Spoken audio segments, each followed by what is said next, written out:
What's going on? This is Colteastwood, and you're in the Xbox Newscast, or the XNC Podcast.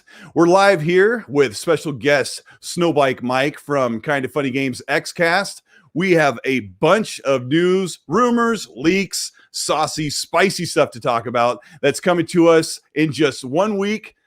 Snowbike Mike, how are you doing today? Colt, I'm good. I get to come on for the saucy and spicy episode. All right. I normally get the hype and the positivity episode, but I like this. The saucy and spicy will be a different take. I'm excited for this. Yeah, it's going to be a good time. So people might know who I am if they've tuned in. I'm just Colteastwood, but tell us a little bit about Snowbike Mike. Well, wait, where's the name come from? Is this a secret, Snowbike Mike? We can start off with the name. Let's have some fun. Of course, I am Snowbike Mike. I reside out here in Lake Tahoe, California, one of the meccas for California for skiing, snowboarding, and fun summer activities. But I got the nickname from skiing and snowboarding. I got bored of riding the skis and the snowboard, and I was looking for something different, something to excite me during the winter sports. And I found a BMX bike with too many snowboards on the bottom. And I started ripping that up and down the mountain for over a decade now. And in the first year, one of my friends just looked at me. He's like, "Hey, it's Snowbike Mike." And ever since, it's stuck. And that has been the name. When I'm walking around town, people yell at me. And so it's just kind of the name now. It's just ultimate fame, from a bike with two snowboards on it. Okay, all right. So that's not so much of a video game thing. But how did you get into the video game community? How far back does that go? Well, I've been gaming for all my life. You know, I think back to the N64 days with my mom, my little brother, my dad huddling around to play Gauntlet Legends, hanging out with my friends, of course, playing GoldenEye and Conker's Bad Fur Day were some of my favorites, along with Perfect Dark, which, if you're an Xbox fan, we'll talk about that eventually, which is really, really exciting. But it started in the N64 days, and it just evolved. And I'll never forget when I truly was captured by video games was Halo 2. And leaving middle school to go to AJ Tessarero's house, my best friend, and we had two Xboxes, and we'd set up the LAN parties, and we'd play on Xbox Live with his older brother and his friends and our friends. And that was when it was just, I want to do this all the time, right? And it just evolved from there into where I am today. I'm thankful to be part of the video game industry, working with Kind of Funny and being one of their hosts and producers. And it's been a really, really fun ride to look back and say, man, video games brought me a lot of friends, brought me a lot of memories, and brought me a lot of joy. And that's where we are now. Oh, that is so true. Chaos Might says, shout out to Colt and the podcast. Hit that like button. Yeah, you said when it bit you really hard when you're playing video games. I remember the first time we got an NES, because I'm a bit older than you. I remember going, I don't want to go to school on Monday because I was so hooked on playing games. So what brought you into like fame? Can I say it's fame? Like, what brought you into this thing where like you're doing a big show and people know who you are? Like, how did that happen? Like, they just pick you out of a crowd? What's the story?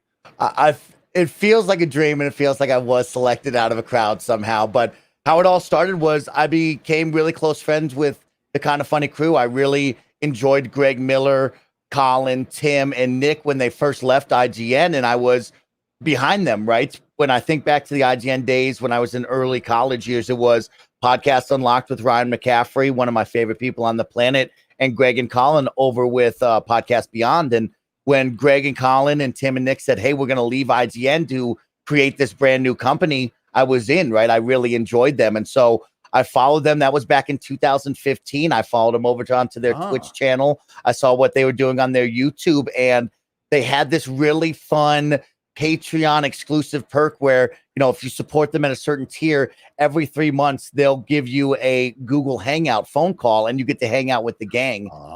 So I was really into them. And so I supported them at that level. And I remember the week before I went on Colt, they'll always tell this story, and I love telling it too, is they always have these interactions with the fans, right? Where everybody's kind of overwhelmed, right? You get to see the people you love and you don't know what you want to say to them. You're kind of flabbergasted and a lot of emotions are going on. And I remember him telling this story of all the calls in the past. And I said, well, I'm going to make mine unique. I'm going to make mine special. And so when it went live, I said, hey, everybody, what's up? My name's Mike. Could you just sit down and get ready up? And they're like, yeah. I'm like, okay, here we go. And I turned And I looked back at the podcast and I was like, what's going on, everybody? Welcome to this Google Hangout with your guys, Snowbike Mike. Today, I'm hanging out with, and I gave all of them intros. And I was like, our topic for today is this. And so I made it like a mini podcast, and they laughed and they laughed. We talked about dumb things for years. I mean, I supported them at that tier, and I still do support them at that tier, funny enough, even though I work there to this day. And so we built this rapport. I went to a lot of live shows. I saw them at events, and they were getting to know me on a personal level, right? So not only was I working on the mountain, which was one of my passions with skiing and snowboarding, but I was also hosting casino and live events around Lake Tahoe and Reno, Nevada. And so they saw me hosting these events. They saw that I was working towards this kind of hosting persona. And I would always tell them, hey, like, I want to host an esports event. I want to talk about video games. I want to do this. And so out of the blue, I got a phone call about maybe 2 months or so before their last live event that they hosted. And Tim Geddes asked me, hey, do you want to host Kind of Funny Prom? And I looked at him and I was like, of course I want to host Kind of Funny Prom. I would love to do that. So really, when it all kicked off and began, I got to host Kind of Funny Prom, which was a adult-themed nerd prom with Kind of Funny in all their community. And it was one of the coolest experiences. And ever since then, it's been a roller coaster of opportunities and fun, taking chancing moments. Wow, that's crazy. That's like doing a job interview, like a job interview test is what you did. It felt like that, Colt. It was really cool. And, you know, you were on the Kind of Funny XCast last week, and it was fun. I got to tell you the real story of how it really began as well. Was I went to TwitchCon 2018 down in San Francisco, and I remember going to an esports / hosting panel, and the guy and gal were up there, and they said, you know, all it took was, what are you doing right now? Like, I got a microphone and I went out to all these events and we just did it. And I looked at my friends and I said, well, what are we doing right now? And they started laughing. And I was like, let's go to Best Buy right now, buy a microphone, and let's go do something dumb and fun. And that night forward, I was running around TwitchCon with a microphone, interviewing developers, interviewing friends, having fun, and just acting a fool. And that really changed for me, because the following summer we went to E3, RTX, PAX West, and we did the same thing all by ourselves. You just like push your way in with your personality and charm and your experience. Like, they obviously knew that you had the passion, you had the comfort and excitement behind being on a mic, which not a lot of people like to do. But holy smokes! Hey, our buddy Randall Thor, you know this guy, right? I know that guy well. Yeah. One of my best friends. He says, I love Snowbike Mike, and then he lays out the exclamation marks, the passion from Randall Thor. And Kung Fu Hot Dog says, hey Colt, you have to get Phil Spencer on the show. Yeah, that's a good idea, as I'm dying to ask him some key questions. Well, I want to ask him some questions too. He says Microsoft will kill it this weekend, keep it up. Yeah, we're gonna get into that, aren't we? But Mike, they're gonna kill it pretty good. We're gonna actually break that down with the best of our knowledge as we get into this. But now we know where you came from. So you basically shoehorned your way in and worked your way in and made friends with these great people. They saw your talent. They started putting you in front of a camera and said, here, make it happen. And you've been making it happen. How many XCast shows have you done? We are now up to 44 Kind of Funny XCasts. We're nearing our full year marker.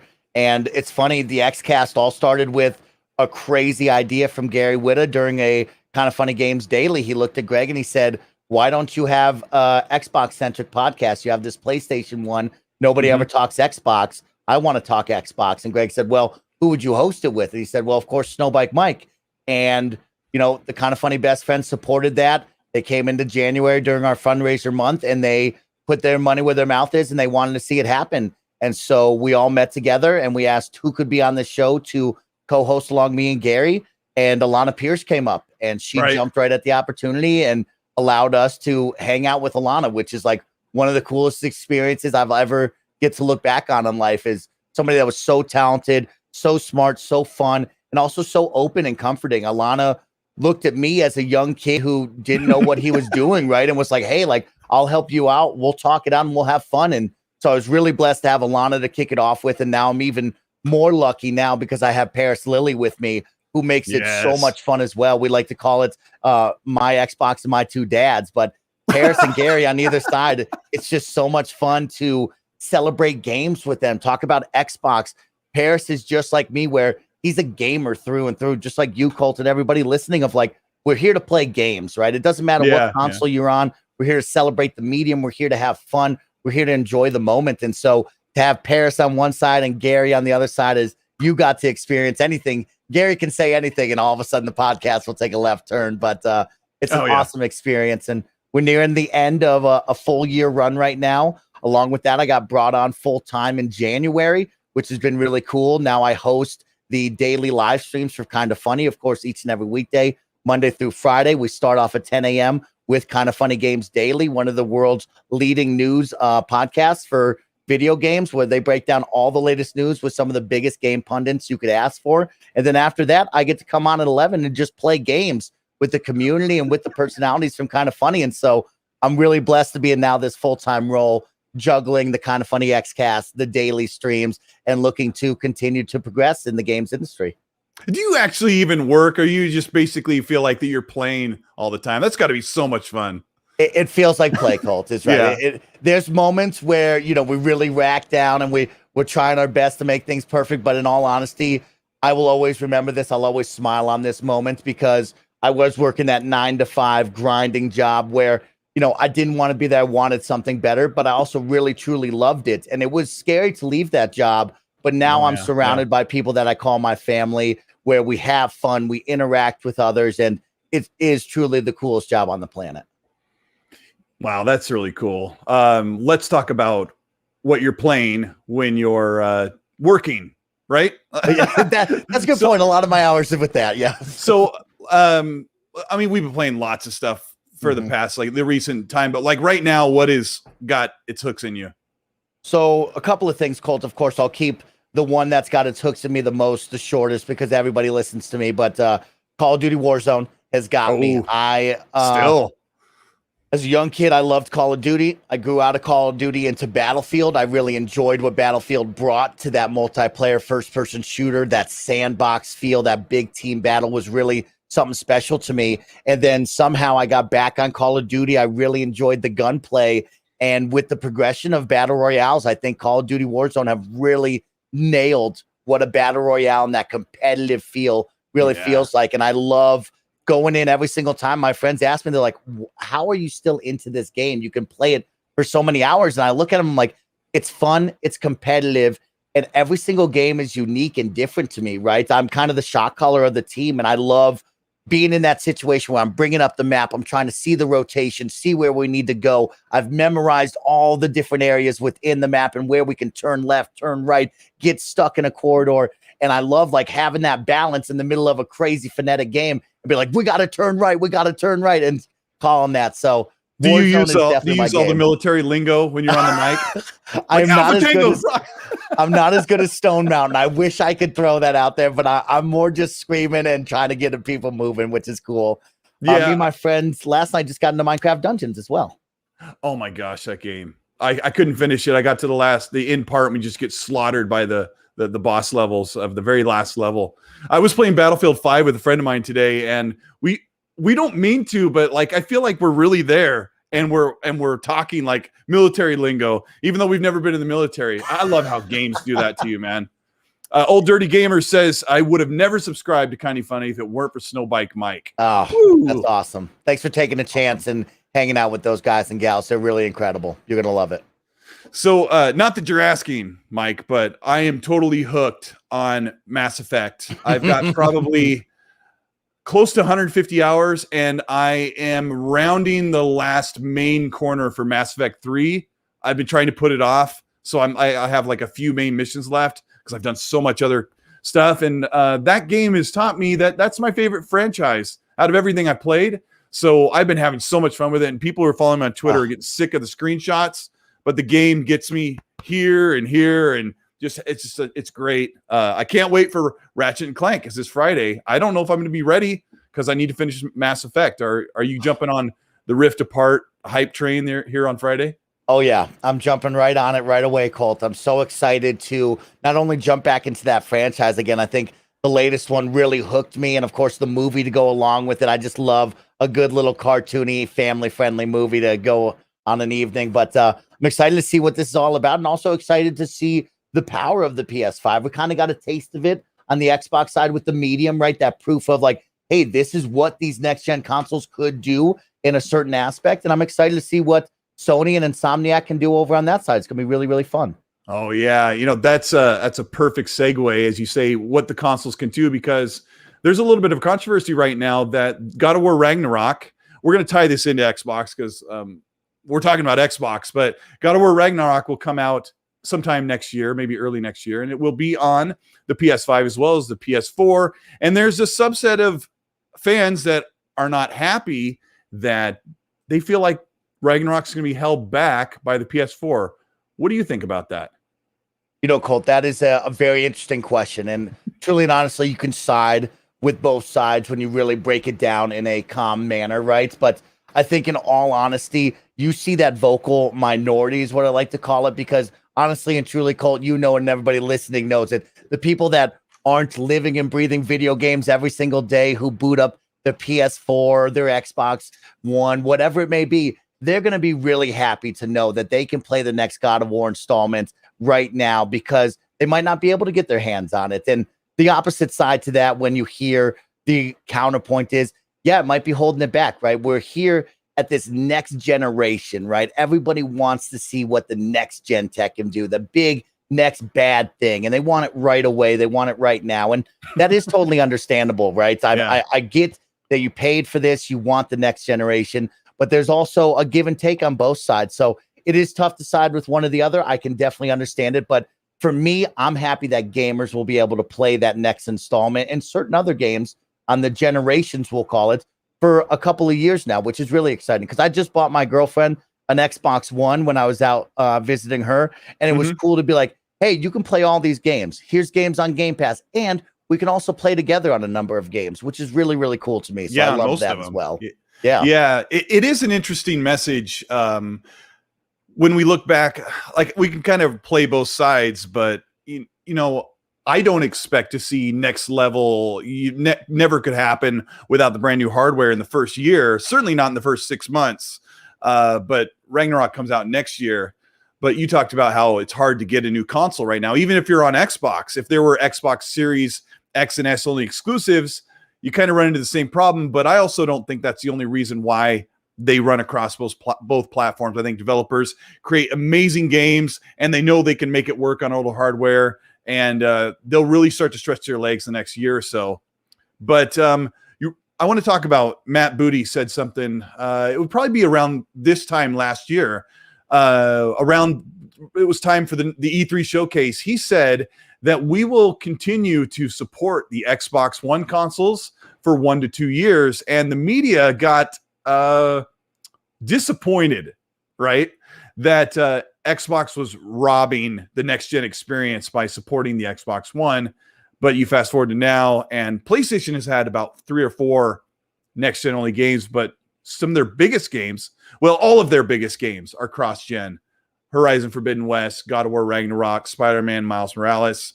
Those are real big AAA games. So is this okay? It sounds like you're okay with this, right? Yeah, I mean, I'm smiling from ear to ear, because it was funny to look back last year when that comment was made, right? And I'll bring it up again, that vocal minority, and sure, some of the media members might have run around with that, but it is perspective, right? And I think Xbox did a really good job, and they have done a terrific job in their stance of clarity, going out in public and letting everybody know. I think for me as a gamer, and me looking around at my gaming friends who are either in the know or not in the know with families or whatever it may be, I thought that was a great statement to say, hey, we're still going to support this. You're still going to be able to play these games. That console is going to go further with us here. And I understand what people could say, like we talked about just a moment ago, of, hey, you're holding back the tech. We're not getting the biggest and the baddest games. And perfect example, Colt, here on the Xbox side, right? Halo. People can make that argument of, we're not going to get the true next-gen Halo if it's on the other console, this and that, and I'm uptight about it. But really, gamers are going to win because they're going to be able to play it. And it is funny, I think, as an Xbox guy myself, a lot of things Xbox gets the shaft of the raw deal on a lot of poor public outings. I think Sony has the large player base, so you're always going to hear that majority of people on social media, whatever it may be, really bashing the other side, or standing up and celebrating that. But, Xbox is a smaller group after that Xbox One, generation that wasn't perfect, right? I enjoyed it, but it wasn't perfect. And so when we stand up and celebrate it, there's not as many. But, you look back at it now, and it's just like, hey, generations are a real thing, and Sony knows that too. They wouldn't be putting God of War and Horizon on those past generation consoles if they didn't know there's a lot of money to be made and a lot of gamers that need to play these games. Yeah, I also think that Guerrilla Games and Sony Santa Monica know that game is going to be fantastic on a PS4, PS4 Pro. Like the last games were amazing as is, and I think that the difference is you'll get those at 30 frames, and if you've got older hardware, that's kind of the hand you have to deal. So I just think it's really great that Xbox is up front. If you look back, Matt Booty didn't have to say we're going to support the Xbox One. They could have just kind of let it happen naturally. But that transparent marketing has gone a long way to kind of improve Xbox's image. Hey, if you're just joining us, I should say, I don't know how we're only about 20 minutes in here, but we've got 1,000 people watching. This is the Xbox newscast, or the XNC podcast.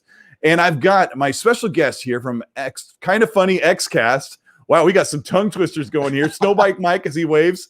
And we are talking about everything coming up to E3. We're going to get into that in just a moment. I see some great people in the chat. I'm keeping an eye on Mike. Mike and I are having a conversation, but over here on the chat, I see great people. I could try to name them all, but I see Fonz, Lethal, Ricky, Miles Dampierre, Randall Thor, Iron Lords, like a bunch of people. Everybody else who I didn't name, I see your names. You guys are amazing. I'm trying to watch the chat.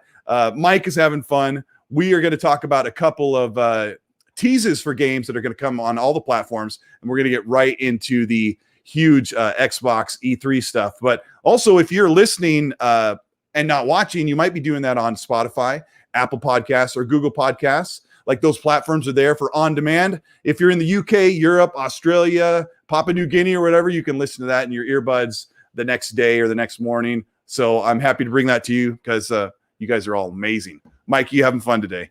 I'm having a blast, and it is really, really cool to see your community, who I'm a part of, right? I've been watching and listening to you, Colt, for over a year now, and I told you that I've been so excited, and to meet so many incredible Xbox creators and people in the Xbox community. It is a really, really fun, positive, and awesome environment to be a part of. And when I'm in your chat watching XNC, it's so cool to see the people that I love in the chat, and also to see other familiar names who hop from podcast to podcast, YouTube video to YouTube video. And it's like, man, like, that's gaming, right? We're a community celebrating games, hanging out together, talking about video games, and gosh darn it, I freaking love that. Oh yeah, yes. Hey, another one of my best friends. I have a lot of best friends. You have a lot of best friends too, right? But Gaz says sauce. He's great. Oh, I was just on his show on Saturday. He had us on with Lord Cognito. We were talking about some of the same things. Xbox fans are stoked right now. Like, they know things are coming, right? They're excited and they can't wait to see. But there are a couple things that I want to talk to you about, Mike. We've got Crytek's been talking about a couple of different things. Have you heard some of these rumors? Maybe I'll just ask you out. I have not cold. You'll have to school me on this right now. I have not heard about this yet. Okay, one is pretty much good to go, but they're talking about making a Crysis. Or they are making a Crysis trilogy remaster. They just remastered the first one. It didn't go over so well as a remaster on PC and console, but they're talking about putting the whole trilogy. Crysis 2 is amazing. I hope you've played it. It's like a grown-up Halo. Have you played it? So that's what I was going to get into, Colt. I'm excited about this because I haven't played any of the Crysis yet. Oh my god! And it's funny you bring this up on the next Kind of Funny Games afternoon stream. Me and Nick Scarpino were going to sit down and play Crysis, but here's the catch. I was going to buy it for him on Steam. They don't have Crysis remastered on Steam. It looks like it's on Epic Games Store and some other store fronts. And I was like, I want to buy the remastered version because I know it's also one of those, it's like a benchmark game that Digital Foundry will always point to. They'll always talk about them. So I am excited to see that, but I was a little down of like, where's the remastered? And then I know the trilogy and I'm like, what am I going to do here? But I will tell you, Colt, I will be playing that within the next month, and I can't wait to tell you how that experience goes. Yeah, Crysis 2 is you shouldn't miss it. It's when I played it in 2011, I think 2012, it felt like a really grown up Halo game. It's very similar, except you're in New York City and these Covenant type aliens that look a lot more menacing just drop in and start decimating everything. Great game. So I can't wait to play that remaster. But the other rumor is that, this is so spicy. I get my spicy term from Miles Dampier, Windows Central. He's such a great dude. But there's a rumor that Crysis reboot, like a new Crysis, is being built, and Xbox has their hands in it. You probably haven't heard that before. I have not heard that one yet, Colt. Okay, now are you telling me this would be like possible, team coming in and exclusive, or is this like they're supporting that? What are you thinking there, Colt? I'm thinking it might be something where Xbox partners with Crytek again, like they did with Rise, and helps them or helps fund or publishes markets exclusive an all new Crysis reboot. And of course, Crysis is the benchmark of first person visuals for a shooter. The guy has an exosuit on. He can go invisible. He can put on hard armor, and it's also physics based. Like he can grab stuff and throw it at enemies. So that would be a big deal. But there's also some whispers, which I don't believe in, that they're also talking to them about bringing Rise in for a sequel for Xbox. But I don't know if I believe that. But those are two spicy things that are sprinkling around right now from Crytek, who they're amazing. Oh, that's a little spicy. I like the Crytek. I like the idea of Crysis. I'm into that as somebody who looks at it from the outside. But on Rise, Colt, I guess we'd have to take a quick U-turn here and have that conversation because let's do it. Xbox One generation, right? Rise, I believe, was a launch game. You can correct me if I'm wrong on that one. It's been a long time there, folks out there. And it is a game that I did enjoy. And I think it was one where you were kind of wowed at the visuals back in the day when you first saw that, right? And so I do remember, though, at the same time, it was kind of iffy, right? A little bit shorter on the story side, campaign, kind of in and out on that experience. And I know people weren't celebrating it as much as they used to with the other Xbox games. So I don't know if Rise would grab me, but my experience personally, I liked it a lot. So I would be into it, but I don't know if the general public would really be into that. I don't know how you'd sell that. Yeah, Xbox fans are enamored of Rise. They feel like it's been underrated. It got like a 60 out of 100. And I played it a few years ago for the first time. And I can see why people had problems with it. Like it didn't have enough variety and the story could go somewhere. But Rise is one of those games, if they make a sequel, they have massive potential to improve the game and make it a true game that it should be. Hey, Scott McGee says, I love how the Xbox podcast community has blown up this past year. Kind of Funny XCast was a nice boost. Congrats, XCast. Congrats, XNC. You guys are doing great. I'm a little bit nervous, but I'm having fun. Mike's like, he's chilling back, like he just relaxed. Like, hey, I've done 43 of these. This is no big deal. No, I get to talk with you, Colt. That's the best part. That's something I've been looking forward to. Yeah, That's interesting. You bring up Rise and like the excitement for that, and if a Rise 2 would be reality, I guess in my mind, right? I liked that era. I did like the gameplay, and I think I remember it also had Connect functionality. I'm a big sucker for Connect, Colt. If anybody ever asks, I'm a big sucker for Connect. But when I think of that era, I also think a lot of Assassin's Creed, right? We just got off of Odyssey. It kind of runs that kind of vibe and theme for me. So from Rise, I would like to see maybe more of like a gladiator stance and like make that game in a cool gladiator arena and make it feel like Russell Crowe in the movies or something like that. That could really hit me hard. If they did a twist on that, would be fun. Yeah, there's so much potential. Odyssey is one of my favorite Assassin's Creed games. Some people are iffy about that, but there's this big potential there. So I think it's one of those games that Xbox fans have been asking to come back. It was great. It was a stunner. So we've got 2 more games to talk about that are multi-platform. So we'll get by those real quick because I think it's kind of interesting. There was news that just came out today that Far Cry 6 is going to have a fully playable third-person mode. Not just to pull back the camera and let you see your character, but actual like third-person, like Ghost Recon feel third-person mechanics. So you could play as this female character who's the main character and see her in action, like over the shoulder. Wow. I think we talked about Far Cry the other day. You've kind of been here or there on them, right? Yeah. I think that might help me because actually, Colt, I was getting a little bit of motion sickness in 4 with the mantling and climbing up and over the rocked edges to the point where I was like, I actually have to like chill on this. And I fell off after 4. I didn't play 5 or New Dawn. And that's funny you bring up a third person, because you know what my mind jumps to is actually Just Cause, a series that I really love. And I like Just Cause a lot. And that mayhem, the destructibility, going to outposts and shooting it up like that. That's the game I jumped to. And just like, wow, if Far Cry could do that, I would be interested in that then. Okay, that could really elevate my gameplay there. That's a fun one. But third person Far Cry, totally different than anything I could imagine there.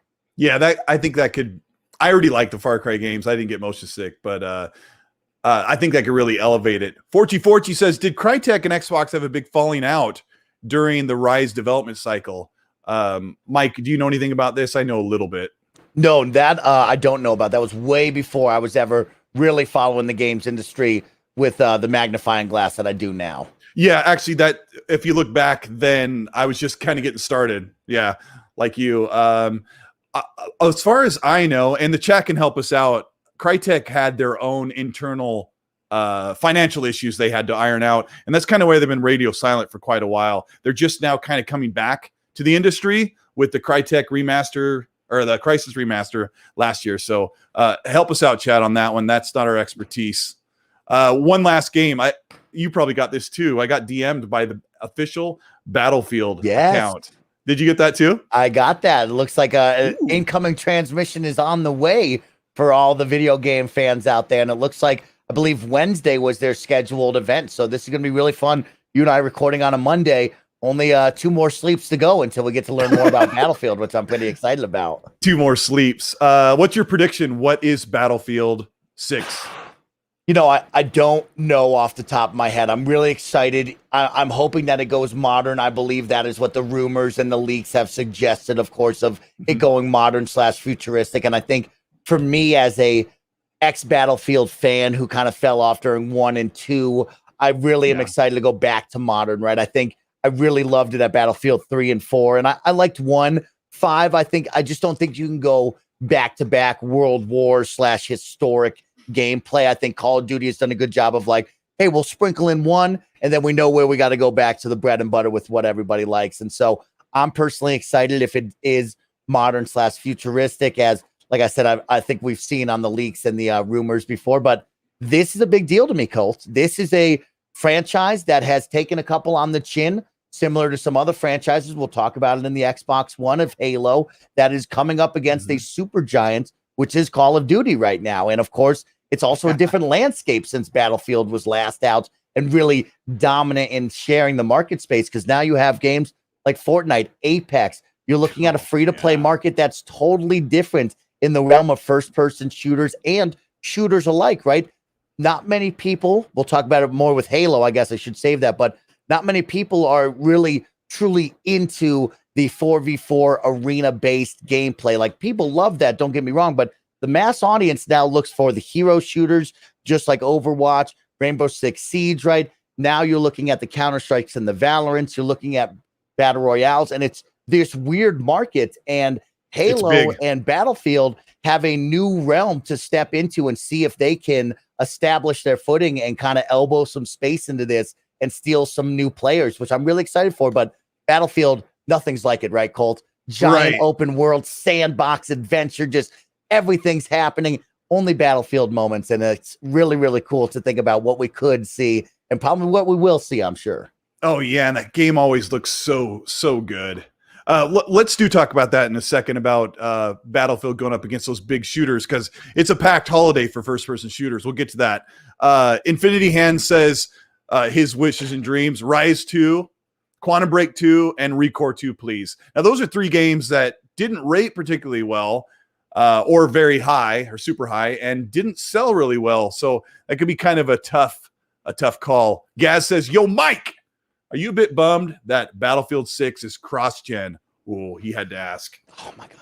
You know what? You're here at the beginning of the one, because I'll tell you, I'm not mad at all. I'm actually really, really happy. I think right now where we are, we're about, 6 or 7 months since the newest console release. I know a lot of people like myself are still calling it the new generation, while a lot of people calling it current and last. But really, to me, it's still too early. And I know Everybody wants the next generation Battlefield, the next generation Halo. And yeah, I want that too. But right now I want all of my friends and all of the gamers to experience that without having to pay $500 or more if they have to buy it off the scalper market, which is just tough to see right now. And so for me, no, I'm happy that everybody's going to get the experience, especially like Colt said, we're going to talk about it. Battlefield needs to establish some space here. So if they came out only next gen and the population is this small, that's not going to do well for them. So I think they really need everybody here, a wide breadth to help out.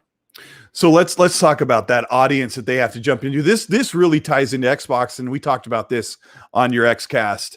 I propose to you that if Sarah Bond and Phil Spencer for Game Pass propose to EA to put Battlefield 6 or whatever they're going to call it on Game Pass, it would give them a fighting chance to compete against the numbers that Call of Duty is going to see in this holiday 2021.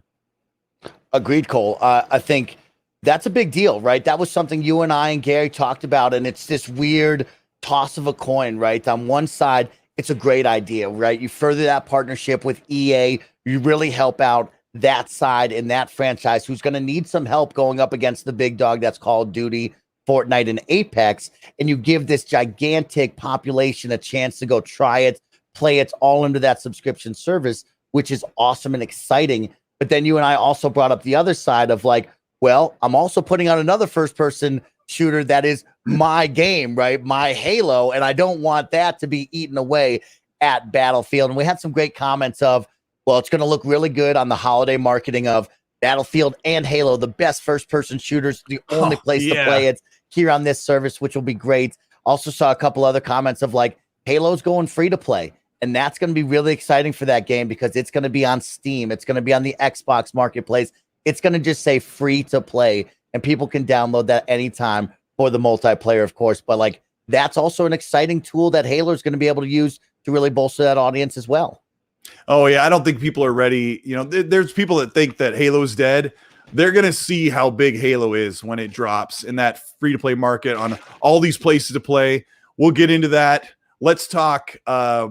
There is some massive E3 stuff as we're coming up. There is some news about Forza Motorsport. Make sure I say it correctly when I'm not speaking super fast. But there are a little bit of teasers for this game, but we're not going to see it at E3. Do you think Forza Motorsport skips E3 2021? So Motorsport is really interesting, Colt, because that is the one we saw the CGI trailer in-engine showing off the cars and the racetrack, and that was Forza Motorsport, the platform, which we're going to hear a little bit of because, of course, Halo Infinite is supposed to be a platform as well. And I thought, well, okay, they teased it last year. This would be the place to continue to show that, explain what this platform is, what's the next generation of motorsport. But for me, Colt, I've never been a motorsport guy. I'm more of the arcadey racer guy. And so I've always gravitated towards Horizon, Need for Speed Underground. Those have been the games that I really wanted. So for me to see that kind of go to the wayside, I'm not mad. I know a lot of racing fans will be, but it will be back soon enough. But if we turn our attention to Horizon, and that's really the deal, I'm excited for that.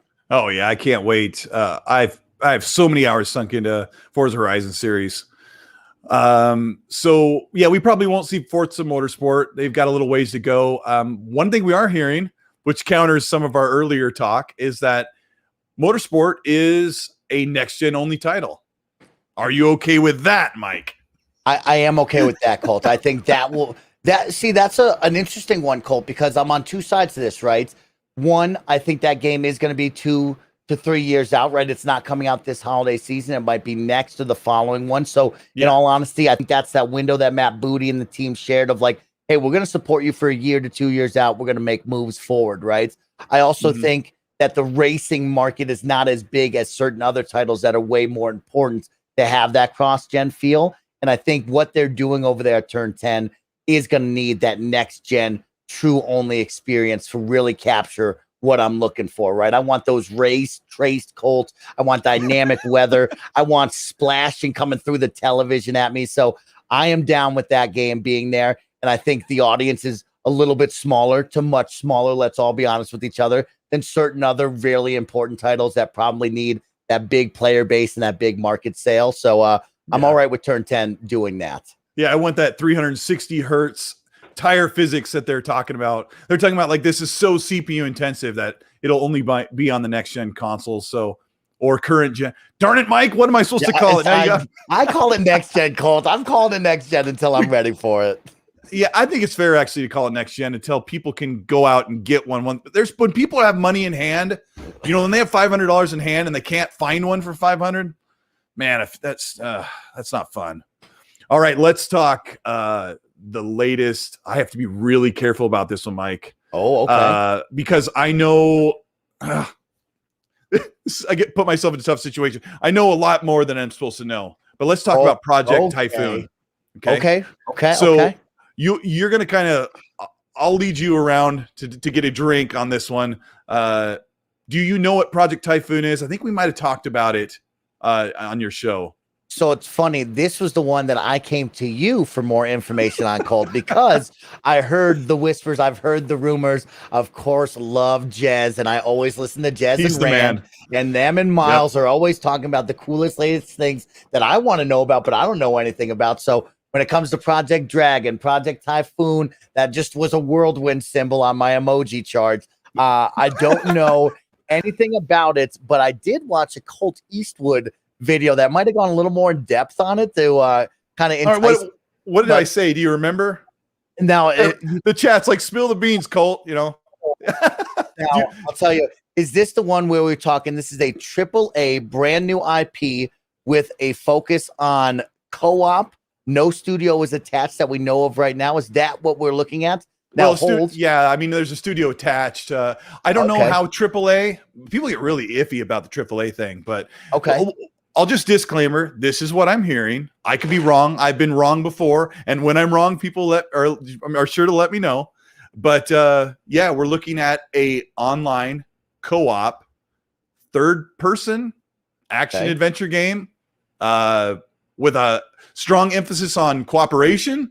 I mean, there's people in the chat that are saying things that I can neither confirm nor deny. So you're telling me that this is going to be Ghost Recon Breakpoint, Division 2, you and me, E3 trailer. Colt, they're on your 6. I'm going to need you to move forward. Let's sync the snipe shots together. Is that the kind of online cooperation you're telling me that we need to do right now? Well, let's put it this way. In the Division and Ghost Recon, you're the good guy. Oh, okay. Ooh, how about that? Okay, I like that. So I've said more in my video, but yeah, I mean, it sounds like a 4 players getting together and getting what's theirs, maybe, I guess. People can fill in the blanks. Yeah, you got a lot of people typing in Payday, Kid Smooth out there saying Payday 3, and that's what that reminds me of, is that Payday experience there. And, Colt, it's funny, you can tease as much as you want, or you can. I appreciate that you're at least having some fun with us, but tell me, Colt. I also want to give utmost respect to the developers who don't want their game just blurted out in the open, because when you're building, because we're creators, right? And when you're building something, you want to draw the curtain when it's time. And I want those developers to have that moment where people are like, whoa, check that out. That looks so fun. So this game could either be, or this could be like a runaway hit. And I'm hoping, for Xbox's sake, that they're bringing some game that is going to be like, Jerry, Fred and Janice, we need to get old names. We need to get on this game tonight because this is so fun to play this game together. We're having a good time. I think we're going to see this game at E3, which means it might be coming out in the next year. That's kind of what we're hearing. What do I know, right? I'm not an insider. I don't know. Well, I called you an insider. I don't know on my show, so my bad. He's not an insider, folks. I called him the biggest influencer on the planet.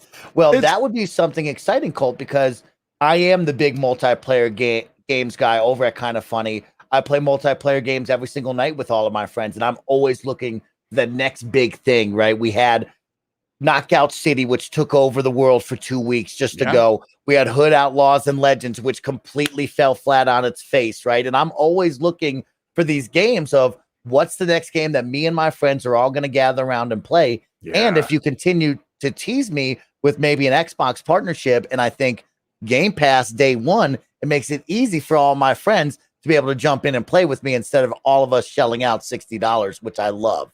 Yeah. Oh, yeah. Well, when you say something about the studios, it's possible there's more than one studio in this that's attached to this Project Typhoon. Okay. Yeah, I mean, people have their guesses, and if you do enough digging, that's the nature of getting information from people who've talked to someone who talks to someone who talks to someone. There's a loss in translation, but like as far as what I'm hearing and what we're hearing is that this could be some type of acquisition that brings more than just one studio, which when you look at this, like how many of those games would be big? Some could be really big, some could be smaller, but you just think about all this content that's constantly going to be coming day and date, included with your Game Pass subscription for 10 or $15, depending on which model you use or pounds or whatever your currency is. I respect there are tons of people from all over that listen to our shows. So your currency is your currency, and hopefully you have enough to buy and play games, right? No doubt. So Colton. Game Pass always helps with that. That's for sure. It does. I mean, when you look at it, I think that's what we're going to hear a lot at this E3 in just 6 days is that Xbox is going to have more games than you can possibly schedule yourself in. So you better watch out. Here's the next one we'll talk about. This one has been talked about for a couple weeks. It sounds like Arcane is working on Omen, which is a vampire game. What have you heard? You've talked about this. We talked about this. This was one that, of course, I listened to over on the Xbox 2 podcast with Jez talking about that. And it's also one we saw as well with the Arcane teams, because there is 2 teams. A lot of people hear the name, but they don't understand that there's multiple teams on that in different locations. And we knew one team, of course, was working on Deathloop, going to be a timed exclusive. And the other team, the actual director came out and spoke about it. Then they were asking him questions about that. And so it's cool to hear a little bit further detail on what it could or maybe not is. But I do like the idea of vampires. I really enjoyed what we played with Prey. I enjoyed the lineage of what that studio has done with, of course, all their franchises and game tags. But, vampires is one for me, Colt, don't see that much of, right? In the video game space, I think we don't get many vampire truly experiences. And so I can't imagine something like a Dishonored or maybe a BioShock type level of game where it has that feel, that look, and you are vampire with different abilities. That would be really, really cool if that were to be true. Yeah, I mean, I wonder how far they expand that, because you wonder if it's just biting and and grabbing somebody, but I'm not really privy to the vampire lore, so there's probably more mythical powers and more things besides just sucking blood off of somebody's neck. So I'm interested to see what this is. Colt, one of my favorite shows right now on Hulu and FX is What We Do in the Shadows. And I could imagine having a fun looking game similar in the setting of like a Dishonored, but instead of like a really down to earth, I'm going to be a vampire and suck your blood. What if they did make a more fun Compulsion-esque We Happy Few vampire game set in the What We Do in the Shadows universe? Could be really, really fun. That would be a cool jokester game. That kind of reminds me of that Masquerade game they showed last year that has been delayed. Yeah. That's when you said we don't see many vampire games. That's the only one I can think of. There was another vampire game that came out like 2 years ago that not a lot of people played, but the chat will tell us. But people are showing their love for Prey and Arcane. Paris in the chat says, love how Mike can't help, but he's a dope host. Yeah. I wish you were here, Paris. I love whenever you're joining me hanging out. Is right. Oh man, this community is amazing. So yeah, they've got the vampire game. Let's talk about Obsidian. We're gonna get into each one. That's one thing that Mike and I are gonna do today. We're gonna run down the list and talk about what's gonna be there and what won't be there and what's being worked on. And there's a lot to talk about. Let's talk about what's missing at E3. Okay. Have you given this some thought, Mike? What do you expect what would you not be surprised, I suppose, that doesn't make a showing? So the big things I won't be surprised that don't show up, right? And this is one we had a great conversation over on the Kind of Funny XCast about when do you announce a game? How much can you really tease us with CGI trailers before we just scream at you, I want gameplay and a release date? And so when I look at that, I do think of the big 3 is what I'll call it right now in my mind. And that is Fable, Perfect Dark, Elder Scrolls 6. These are all things that we have now been teased for. These are some of the biggest projects in the video game industry. And these are also things that are probably a ways away. And it's going to be one of those games of me personally. You could continue to beat me over the head every year with a CGI trailer. I'd love to see Joanna Dark over and over again. Mm-hmm. But at the same time, I know the world that we live in, we've moved away from that and the teases over and over again. So I think your big three for me personally, Fable, Perfect Dark, Elder Scrolls 6, all out the window. Now there's some mid-tier games that I can flip a coin on there, Colt, that I'm sure we'll talk about here. Yeah, that's true. I think most people agree that they're not expecting certain games to be there. But then there's those people that just are holding out so much hope that Xbox will show just a little bit of each one. If you're just joining us, there are over 1,500 people watching live on YouTube. This is the XNC Podcast. I am the host, Colteastwood. I'm trying to be a host, and I'm here with Kind of Funny Games, or Kind of Funny XCast, I guess we'll call it. Snowbike Mike. He's here on the mic. If you're listening just audio only on demand, you may be on Spotify, Apple, or Google Podcasts. Thank you for checking that out. Hope the audio and everything sounds great. You can follow along of all the crazy rumors and predictions and ideas for E3. Great chat, having a great time.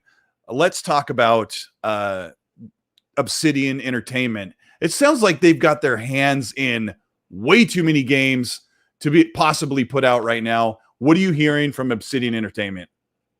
It's crazy to learn more about Obsidian and think of the lineage, which to me was Fallout New Vegas, right? That was the game that I fell in love with. That was the game that I'll always hype up and talk about when we talk about Obsidian. And when we continue to talk about them in the Xbox world and you do the research, you listen to the different insiders, it is wild to hear that this studio is so well ran. It continues to pump out games and people are referring to it as the workhorse studio. And you kind of said that, Cole. It's like, do they have their hands in too many games? Because when we look at what they're doing right now, all of a sudden out of the blue, there's an Outer Worlds 2 situation going on, which sure, that could be kind of put 1 and 2 together. They just did that. They could probably continue to build off those assets and move forward. But like you didn't expect that after they showed off Avowed, and we continue to look at what they're doing as I bring up my Xbox guide slowly in the background. But like we looked at Avowed and Grounded, right? There's that game, Colt, that I know you really enjoyed, a small team from that squad where that's not even at 1.0 yet, right? And so how much work do we continue to put into that? I would hate for it to see it become a Bleeding Edge, Colt. You know, if we rewind, we look at Bleeding Edge, right? And that was the same thing from Ninja Theory. Could Grounded be like that if they have their hands in too many cookie jars? I mean, there's not a lot to say about Grounded other than it's been received pretty decently as a preview game.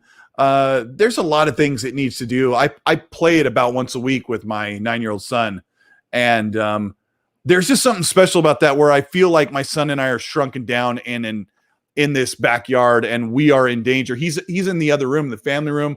I'm here in the studio game room playing the game. We're on the headset. It's a really cool experience. That game's really unique, but that's 13 people working on that game. And if they're working on this massive Skyrim-like AAA RPG, like fantasy RPG called Avowed, how in the world they're supposed to talk about Outer Worlds 2? Like, doesn't that sound like way too much for one studio to do? It's crazy, Colt. Wild stuff, Colt. And out of the blue type stuff, Colt. Like you said, here's this big game and that we're all looking forward to. And then all of a sudden, oh yeah, we're also doing Outer Worlds 2 would be outrageous to hear right now, Colt. Yes. Captain Duffy sends a $4.49 super chat just to say, hey, I'm here. He's got another one. He says, hoping Bethesda and Arcane do more third-person action adventure type stuff. And he's right. They typically do first person on a lot of their big games. PlayStation Studios really nailed that genre, and this could be Xbox's staple. I want to see more third person. What do you think, Mike? What do you think about more third person games on Xbox? 100%, Colt. It's funny. I was thinking about seeing you this afternoon. And of course, just like any Xbox fan, we always talk about the simple argument of people yelling, Xbox doesn't have games. And we always say, well, that's not true. They have a lot of games, but you're probably comparing it to the other side of PlayStation where they have incredible third-person action adventure games that you know and love, like Uncharted and Last of Us. And yes, they're lacking in that subject. And that is something as an Xbox fan, for me, there's always been two areas that I want Xbox to improve upon: third-person action games and family-friendly platformers. Yeah, and I typically don't sugarcoat it, because I basically look at it, if Xbox has 3 great games, PlayStation typically puts out 8 to 10 great games in the same amount of time. I've seen that quite a bit, and I know people like to exaggerate the level of what's great and what's not, and what's there and what's not, and then they move the goalposts and they value judge different. They put different criteria on. Oh, it's not a new IP. Oh, it's just another this or that. But PlayStation's done some great stuff. I also feel like Xbox can't always just chase PlayStation. Like, they're doing their own thing. I want them to do it the best they can. Let's see. Nordic Black says, here we are another week. Good luck for next week, brother. I didn't know what gluck meant. I almost said just gluck, and it sounds like a bad word. Good luck for next week. I'm sure it'll be crazy for you. Yeah, Mike and I are going to be super busy. I'm so nervous for E3, because it's like it's the Christmas moment where you don't open up presents, but you're super busy in the best way possible. If you're just joining us, we've got over 1,500 people watching. We're having a good time. Here was Snowbike Mike of Kind of Funny XCast. He's talking E3 with me. He's learning a few things. He's teaching me everything else. And let's talk about the next studio on the list, the Coalition. What in the heck is the Coalition doing? Will we see the guys and girls from Coalition at E3? Well, it sounds like we will not. I would not be surprised. Of course, we do know that Gears 5, as it is kind of going its charted course and slowly ramping down, wouldn't be surprised, Colt, if we came out with another multiplayer campaign update, right? They always talk about the different little campaigns that they do, the seasons and so forth. So I wouldn't be upset or wowed by that. But I think they did come out and say, hey, we're ready to move on to Unreal 5. We're all going to make the move. We want to continue to do that. And we might also be working on another project, which I know we all are speculating and hoping it could be something really cool. But I'm not hanging my hat on Coalition to be there, even though they are one of the big pillars. Gears 5 and Hive Busters were both great. The multiplayer continues to live on. You're either in that ecosystem or you're not. But I will not be wowed if they are not there. I won't be upset. Okay. This next super chat actually reminds me, there's a big chunk of games that Mike and I can't talk about because it's impossible. Xbox makes multiple partnerships. They have global publishing. So this one from Nedrick Johnson kind of gets in that category. He says, Killer Instinct with the Arc system behind it would be the dream. This goes into Xbox partners with these studios to create some of their IPs that persist. Killer Instinct doesn't persist. You a fighting fan? Are you good at this stuff? I'm awful at a fighting game. I'm awful as a fighting game player. I have actually purchased a fight stick just to pretend to smash the buttons and hope that I gotten better. It was a bad investment. It didn't make me better. I'm actually worse at it now. But you know what? Killer Instinct is an interesting one, Cole. I think it holds a lot of older generation gamers at heart because they really know it and love it. For me personally, I grew up with Tekken and Mortal Kombat and Dead or Alive being the hottest things, right? And I think honestly and truly, Mortal Kombat for me will always be the fighting game I want to play. I understand Killer Instinct has the cool Xbox IP tie-ins, but I mean, we talk about WB Games, we think of NetherRealm Studios, maybe Phil and the team just, splash the cast and just buy Mortal Kombat instead. You know what I mean? That would be cool as well. Oh my gosh, that is such that would be cool as well. I know, it's so crazy. Like, I mean, that's not impossible for Xbox to buy some of the WB studios. We haven't heard anything substantial, but there's all these franchises that could come to Xbox. I don't think this one could come to Xbox, but Gaz says Jet Set Radio Future 2. I would sacrifice my liver for it. That's another game that's pre my time in a time when I wasn't playing games. Did you play Jet Set Radio? I have played Jet Set Radio in the past a long, long time ago, and it is pretty incredible that there's a lot of people, like we talked about, who hold some of these older IPs so near and dear to their heart, right? I continue to beat the drum for Conker's Bad Fur Day. I love, 1 versus 100. I love Fusion Frenzy, and it's just like, you hear some of these and you laugh. You're like, that was a moment, right? Jet Set Radio was a moment. Could it come back now in today's market? I personally don't think that's the move, but it is fun because what if it does? And what if it wows us all, right? We've played some really great games and it could be the one, but I would not be going Jet Set Radio if I had my one IP I could bring back personally. Well, you never know, right? Like some game comes out and you got a game where all these weird little bubbly dudes go up a ramp and knock each other off to try to get to the finish line. And who would have thought that that would be like one of the hottest games in 2020? Of course, that's Fall Guys, right? Exactly. So, I mean, you never know. And I feel like the approach to Xbox is sometimes some of their stuff they throw out there is like, what if we make something like this and it becomes a hot hit? And then they're making the big stuff and then they're making the medium stuff. Let's see what's next on the list. So I'm looking over here. We talked about Turn 10 already. Our boys Rare. Let's get into Rare here in a second. Totaling Wolf says, which big studio do you think Microsoft should buy next? Mike, I'm gonna leave that one to you. Well, I did bring up NetherRealm, so I'm going to continue with that one. I do like that, especially with the fighting game world and everybody yelling Killer Instinct. So I'll feed you all with that one and just say I'd get behind that as well. That would be my one for right now.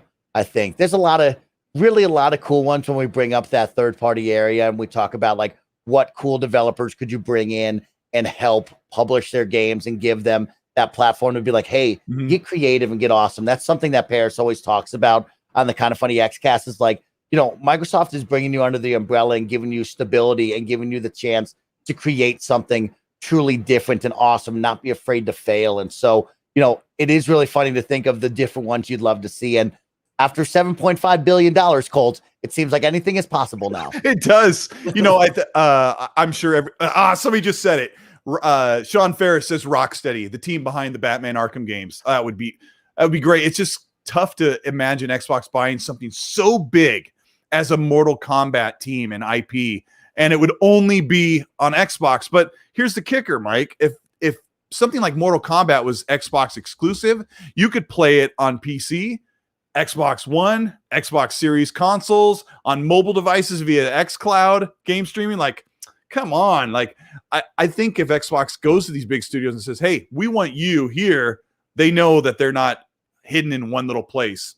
So let's see. I think we're all caught up. Let's talk about Rare. Rare's working on two things. What are they working on? What have you heard? So I've heard Rare right now, from what I have under my thing, of course, is Everwild, the game that we all have seen a bunch. We all continue to say, hey, that looks really cool. But what the heck is it? And when are we going to know more about this?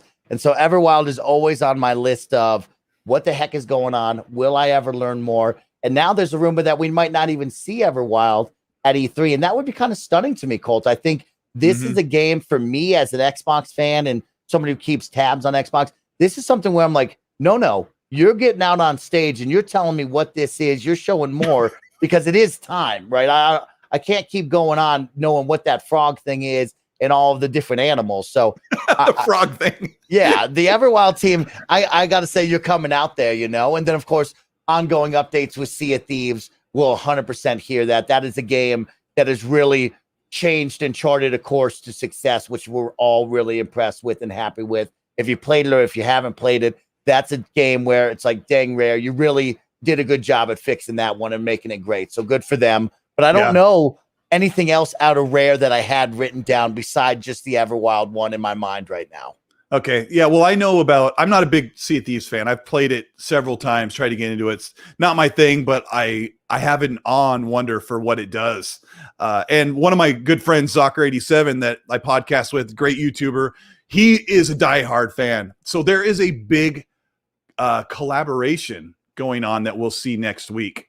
A big thing that is going to be tied in to Sea of Thieves that will get a lot of people jumping on the game because they'll be big fans of one or the other. So we'll see that. That's one of those things that I've heard about that I won't spoil here. That's for us to get excited about when we see it on the stage.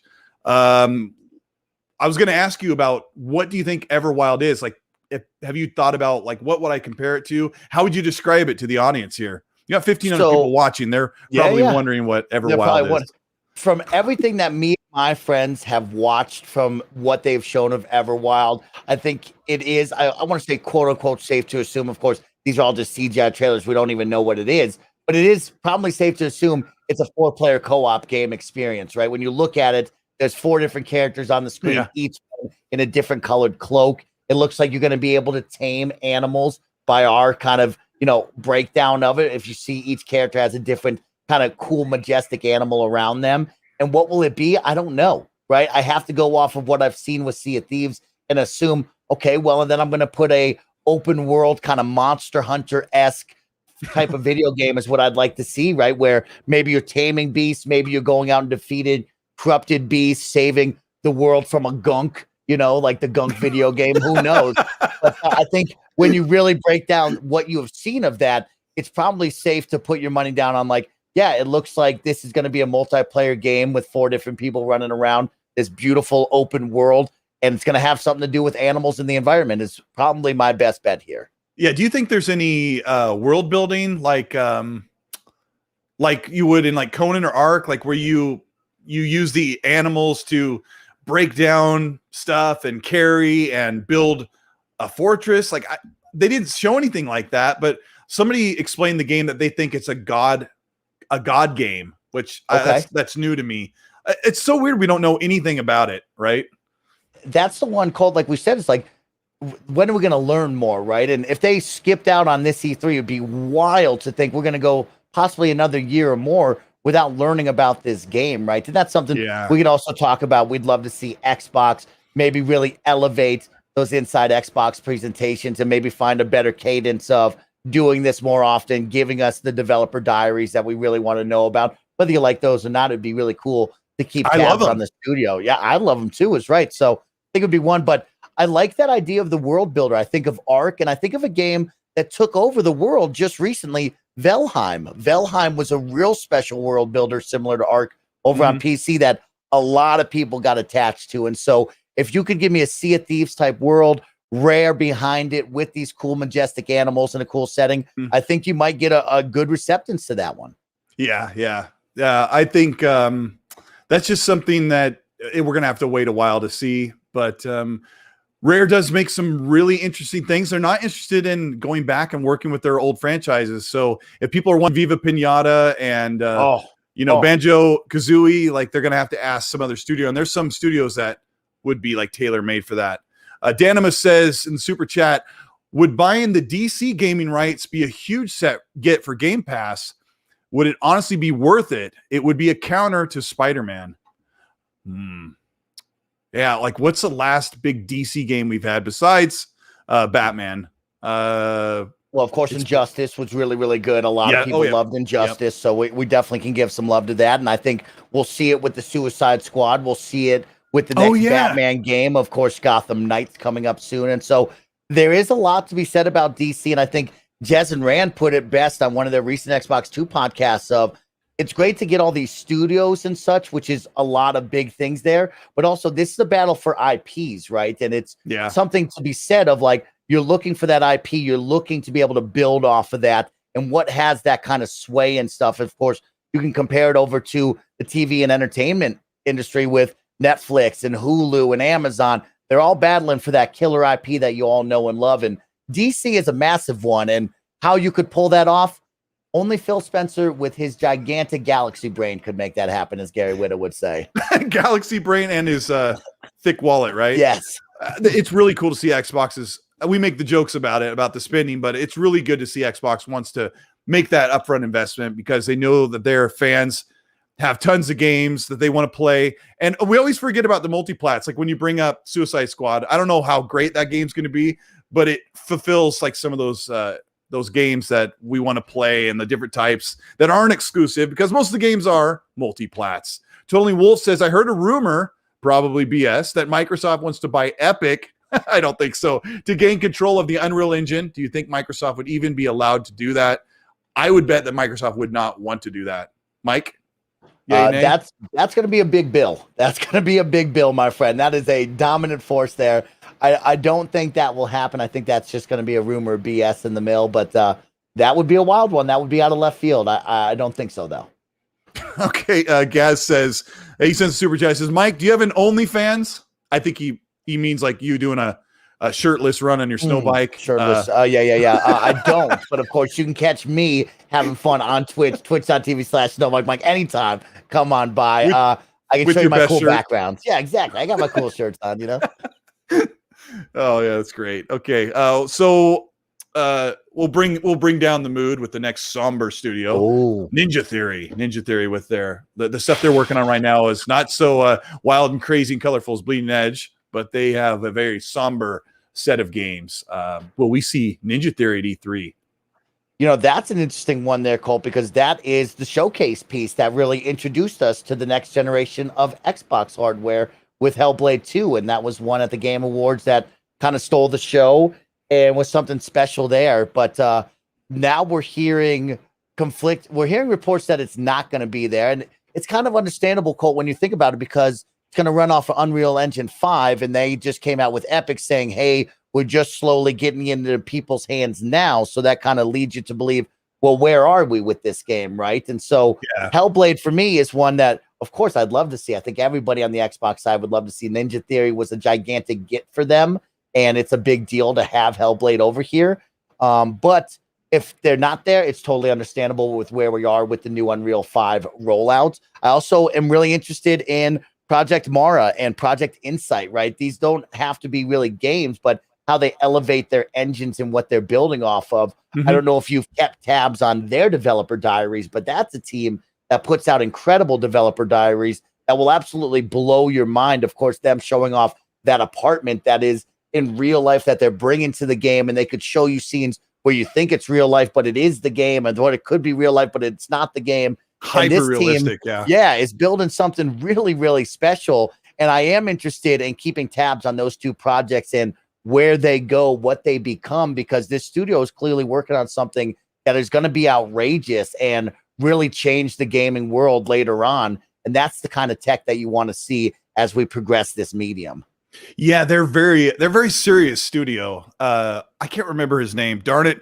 I've been watching developer diaries, but there is a gentleman that is running that studio. He's like so passionate and has like so much love, and he's been working with Melinda Jurgens, if I said her name right, who's playing Senua, and they're just like pouring their guts into this game. Unfortunately, Hellblade 2 came up in that point of development when you're doing mocap, when you've got people in the studio, you've got cameras, you're hands-on, and they've got to that point when they're hands-off during the COVID lockdown. So Hellblade has seen a delay because of that. So I've got Callie 486 says, hey, Colt, I think the acquisitions will slow down for studios.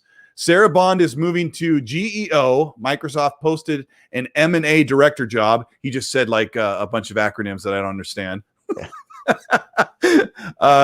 GEO, General, I don't know. Matt Booty can't manage that many studios. I have heard that Matt Booty is like at capacity. He is dealing with how many studios do they say they have before Bethesda? Matt Booty was overseeing 15 by my count before Bethesda. Right. And but then, of course, that then developed with more studios within each one. So to give people an understanding of what that means when somebody says Matt Booty is working at capacity, he was set to work with all these studios, but he's in this situation now where it's not very well, plainly put, you can't go to visit a studio somewhere around the globe and sit down and talk to the teams because most people are at home. So it's not very easy to say, hey, I need to make a trip to this country to go see, I need to go take a trip to the UK to go visit Playground Studios, because if you go there, hardly anybody's in the studio. Most people are home. So that is like the problem they're dealing with. But Bethesda is managing their own thing, and this stuff will kind of work its way out. But this is like a super busy time. Contrary to the belief of what people think about Xbox having games, they've got a ton right now. I want to make sure I haven't missed any of these super chats. There are a couple here. Wesley Keener says, do you think we'll see Xbox release VR support this next year to match PlayStation VR in the market? Mike, give him an answer. That is going to be a hard no from me. I don't think that is in the cards in the next couple of years here. The VR market is cool, exciting. I don't think it is the end-all be-all takeover like we want it to be quite yet. And Sony got in pretty early at that ground floor and is continuing to try and grow that. We've others seen on the opposite side over with PC, and the different VR headsets are doing well, but I don't think Microsoft would jump in this early knowing where we are right now. I think it's just a little too early. Yeah, keep in mind that PlayStation is hitting 5% of their customer base with PSVR. So I don't know how that does for them as far as an economic return on investment. But I'm not a big VR fan, but I'm also a fan of letting people play how they want. I sort of feel like Microsoft says, well, if you want VR, we do that on our platform on PC. Not a good enough answer, but not right now. I agree with Mike.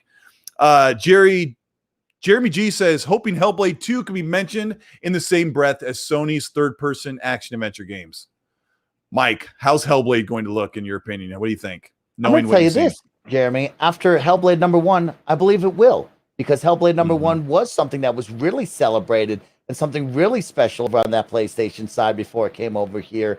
And I think you will have that, right? Me and Colt kind of touched on that third-person action-adventure game, and I think Hellblade will fit right into that, along with hopefully maybe a Perfect Dark. Who knows what that will be? A Fable, you can go down the list. And I think they will hit that market that everybody has been dying for. But also, as Colt said it so well, you don't have to chase it. You don't have to overdo it. You got to stay in your lane and do what you're doing. But I think they're going to hit that. And I think Hellblade will fit right in with that. It's going to be incredible for sure. Yeah, I remember Digital Foundry picking apart that trailer in 2019, and they were incredulous that it was running in engine. And it turns out it was. So I think they're getting ready to surprise and shock and awe people. The visuals, that's a good thing. Jeff Grubb says, love you, boys. We can take that to heart. Jeff's amazing. He's been on the show. Jeff is so fun to listen to. I want to have him back on, hopefully very, very soon. Psychonauts, always see him in the chats. He's great. He says, hello, Colt and Snowbike Mike and everyone in the chat. Just finished watching the E3 prediction video from Fun Speculation. He's another guy in the community. You killed it, Colt. He put together an hour-long conglomeration of a bunch of people in the community giving their predictions for E3. So nice. I started to watch that before the show went up, and I'm like, I'm an hour. I got to get something to eat first, so I'll get to that. Right now, Quilanido says, what if Microsoft makes a deal with Facebook? Oh, yeah, it's a great idea. To bring Oculus support for series consoles. Opinions? I don't think it's a bad idea. I think Oculus is one of the best VR setups you can go for. They definitely have shown the tech is there, and it wouldn't be a bad partnership in my mind at all. I still believe it is too early to really worry about that or put any sort of focus into that, especially with what Colt just said, right, with these 23 studios and where we are moving forward in an ecosystem. But it would be a nice added layer. I don't think it's time yet. Also, is everybody still cool with Facebook? I thought everybody hated Facebook. Isn't I know it best that was to avoid that, right? I know that was the one caveat there. I'm sure he probably feels a little bit the same. Like, we don't use Facebook all that much. Didn't they say something weird too, Cole, where it's like, you have to have a Facebook account at a certain date for you to access it? And people were like, well, that's not happening, dude. Like, no way, I wonder if they step back on that. Jez Corden of Windows Central is a really great ambassador of keeping people online and clean and clear, and he's not cool with that. So he's written some good articles and had some good takes on social media, kind of getting people aware of what that means with Oculus on Facebook. Bring something to Instagram. I don't know. Aren't they all kind of tied in their own way? Stealth Dragon for Life said, hey, Colt, when can we expect Xbox to implement YouTube streaming on Series X? Thank you. Great channel. Thank you, Stealth Dragon. Mike, do you know why you can't stream on YouTube through your Xbox console? So I take that as you're saying to me why I can't stream like I would be live streaming to a Twitch and Mixer type situation, correct, Colt? Is that the question that's out there? You can't load up your game and load up the YouTube app and stream, or you can't load up the streaming service and use YouTube as like you can on PlayStation and PC. Yeah. Oh, really? So PlayStation, PC, you can do that on YouTube? Because I would flip the question and say, wouldn't that be more of a YouTube situation? I don't know on that. So I'm not quite sure on that one. I started Twitch streaming on my Xbox One many years ago, and I loved the integration that they had with streaming and how you could kick that on, and anybody could become a streamer with or without a camera, without a mic, whatever. And I love that tech. And hey, shout out to my 2 Connects in the closet. I love you both. But it's one of those of I love that. And I think that is something, unfortunately, we saw the end of Mixer, right? The rise and fall of that. And I think Microsoft might have taken that one on the chin of well, that really sucked, right? And we know we're out of that market. But I think they need to do that. No matter what console you're on, you should continue to push that tech forward, because streaming is something that everyone wants to do. Everybody should be able to do. And I love that you can stream right from the console. So yeah, you're into YouTube streaming, I hope they do that for you. I don't know who would be on that to flip the button, but I'd like to see that. It's Google's Google? problem. Okay. Yeah, Google doesn't get along with Microsoft too well, so they've been dragging their feet or just basically planting their feet. I got a couple more, then I think we need to get into the rest of these predictions and discussion. Marcus Races, Colt, who's their strongest developer Xbox has with their 23 internal studios, in your opinion, and how do they stack up with Sony? Let me answer this real quick. I think you either have Bethesda Softworks or Coalition. Mike, who do you think their strongest studios are that are competing with the rest of the world? Xbox. Yeah, I make that as a joke. I mean, everybody, right? Like all 23 studios, that's what makes them strong. Each one is so unique and different. And yeah, I was trying to make it fun out of that one, Cole, because that is tough. I go down all these studios and each one is so unique and strong. And yeah, we could put one that's like a Naughty Dog level when we compare apples to apples. But in all honesty, all of them. But yeah, you're probably right with Bethesda GameWorks. I love Playground Games is something that should be marveled at, right? What Ninja Theory's doing.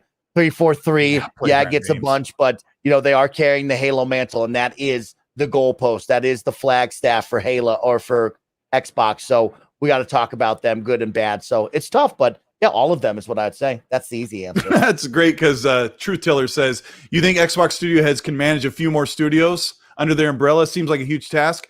Yes, it is, and they have to do it anyway because it sounds like they're bringing in a few more or a couple more or one more. I may have said too much. Snowbike Mike, let me ask you about a couple more studios here. We might have to run through some of these. Yeah. Some don't take as much discussion, but let's see. I don't think id's going to be there. It doesn't have anything ready. So let's talk about crap. I mean, I feel like we talked about it so much. What are we going to see from Starfield? Let's give you your prediction. Like, if Starfield's making an appearance, so what are you expecting?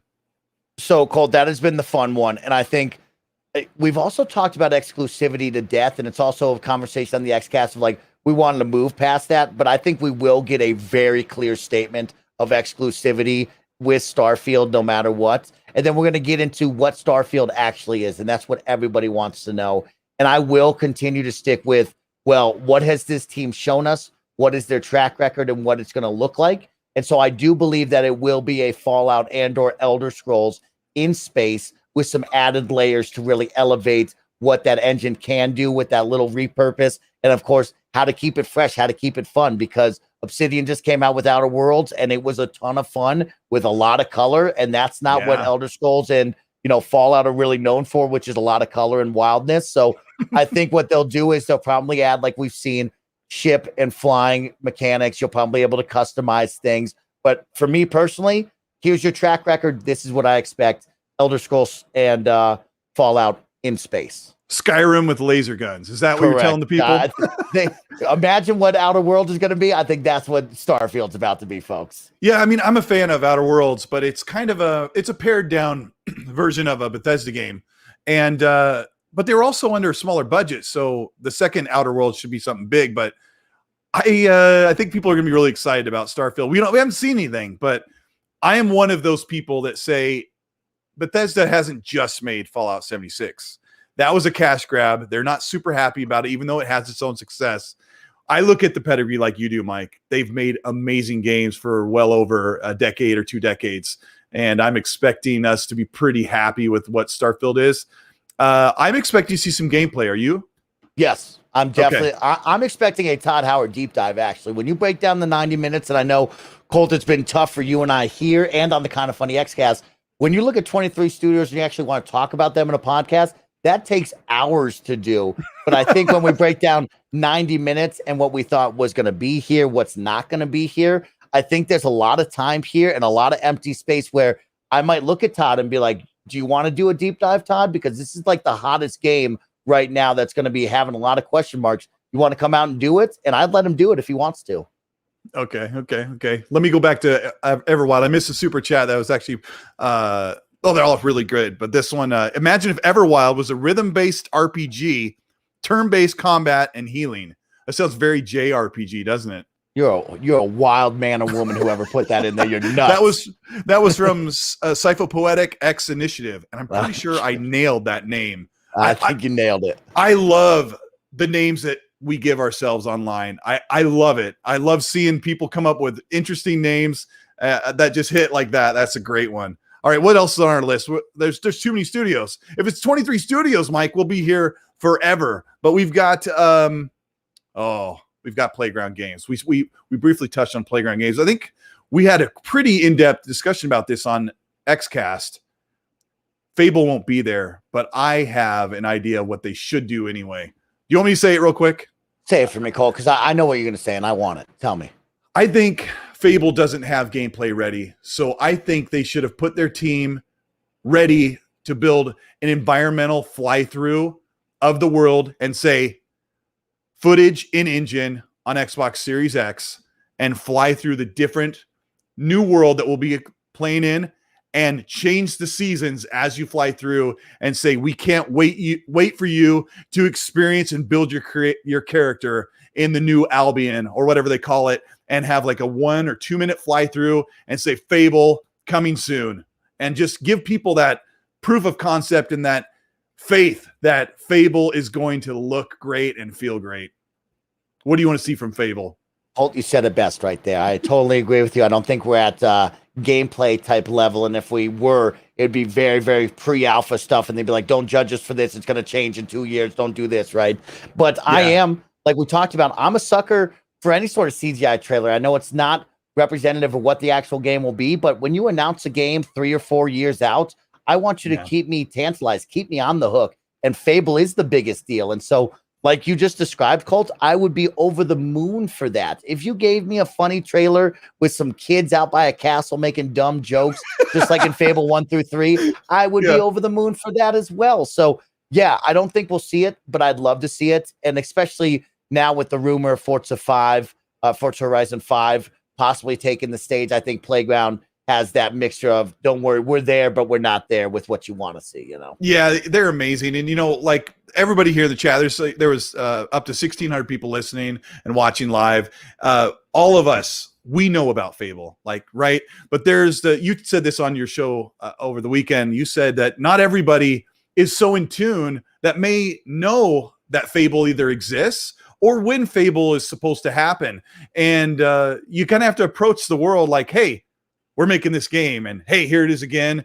And, you know, Gary Whitta, your great co-host, said, you have to be careful where you don't just kind of give people, you don't give them like the showing of the game. You can't trail them along with CGI, but he kind of came to the understanding with us that you show them a little bit of something that's in engine, and it can go a long way to make people happy and get them excited again. And Xbox needs to do that more often. Okay, there's a couple of littler studios. Compulsion is working on, I'll ask you if you've even heard, because I don't know much about this. Do you know what Compulsion is working on? The We Happy Few team. I have, under my Compulsion Games category, in all capital letters, still unknown, because I have no idea what they're doing, and I am so ready to see what they're doing. This is one of those studios where you circle it with a big old green highlighter and say, I'm excited for what Compulsion Games is going to do in this, under this umbrella with this team. And what are they making? What are they going to tease to me? And so I have no idea what they're doing, and I'm really excited. No matter what they do, I want to see that logo. I want to see that team studio name up on the board. So I don't know if we're going to see Compulsion make an appearance at this E3, but the developer, two of their developers met with the Iron Lords podcast. They're amazing, those guys. The team and the podcast. They are working on a third-person action adventure game. So for those of you who want to see something third-person from Xbox, this is it. And remember that Compulsion worked crowdfunded for We Happy Few. Gearbox came in the ninth inning and provided the final publishing funding to get We Happy Few out the door. So you can see how it was missing some things.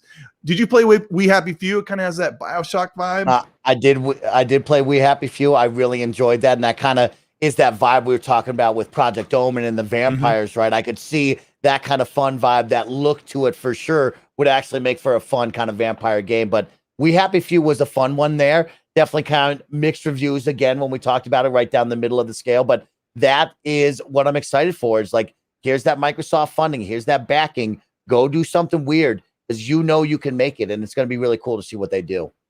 Yeah. Somebody in the chat, a hardcore Heineken said, Compulsion or Double Fine should make the new Banjo.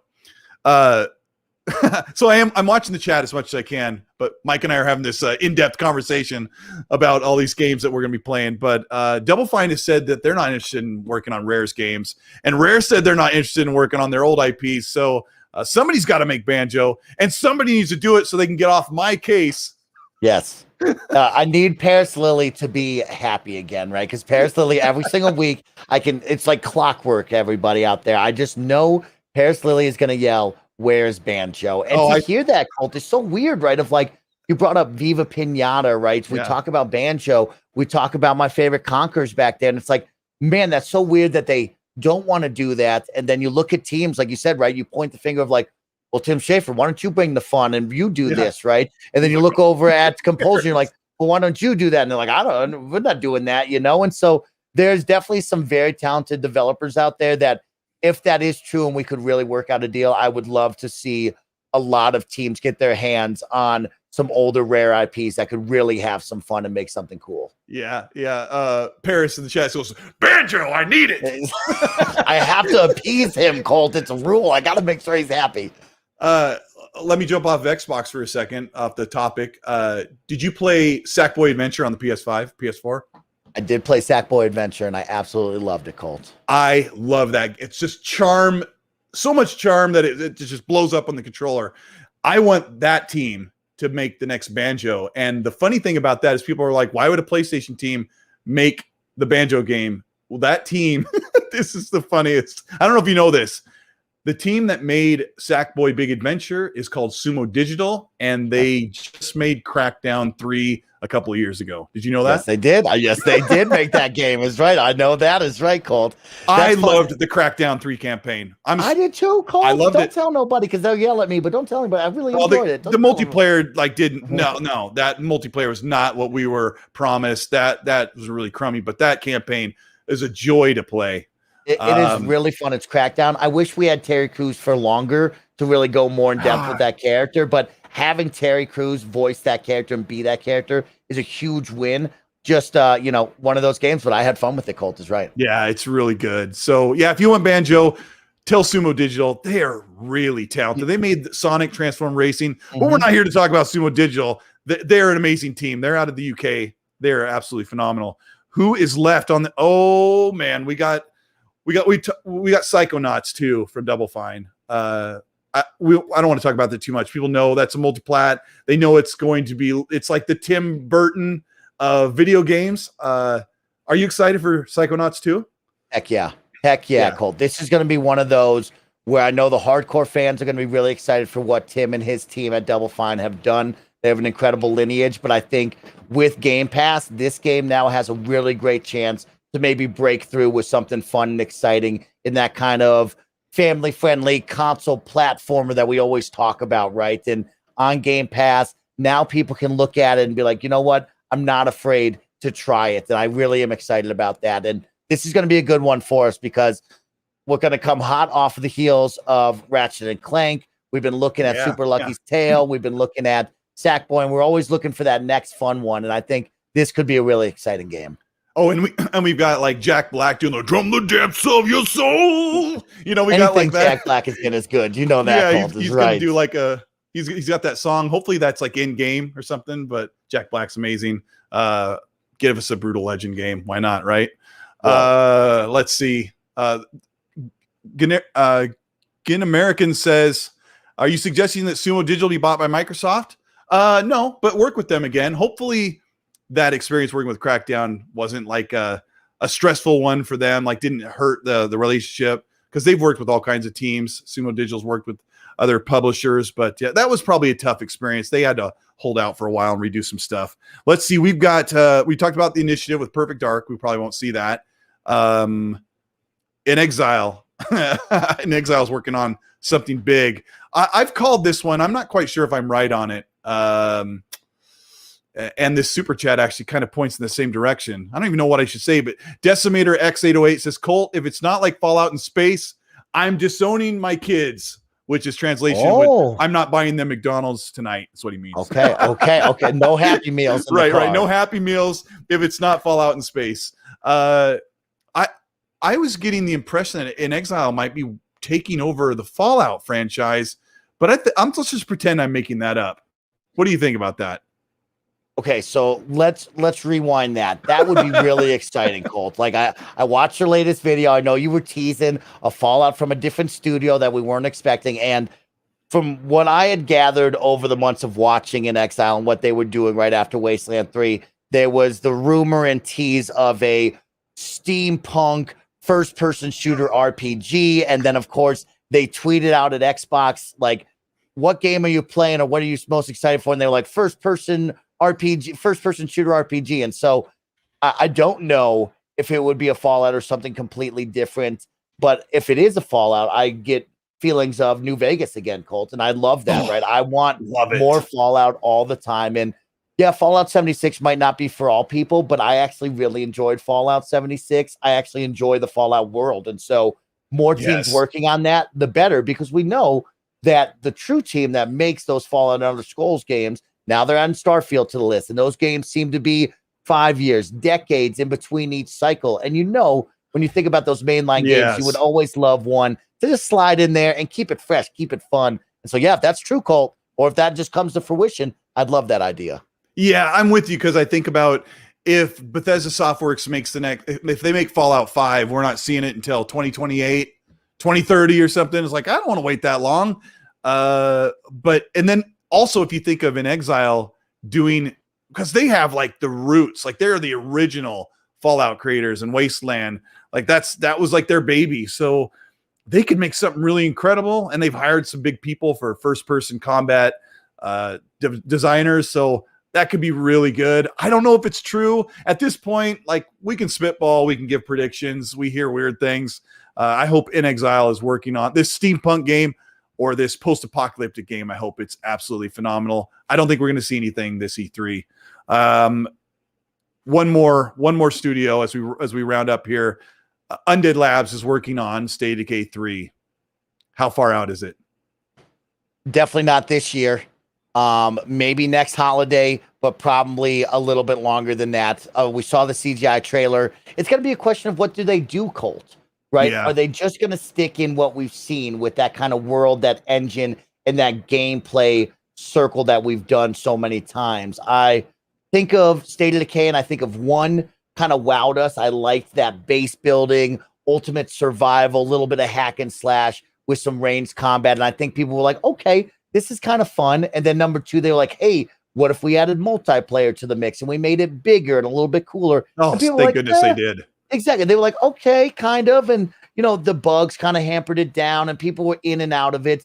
But I think of where we're at now. And if you gave me State of Decay 3 and it was the same as 1 and 2, just in a different area and a small couple of things built on top of that, I think you could have a faster turnaround time. For me personally, Colt, it's funny.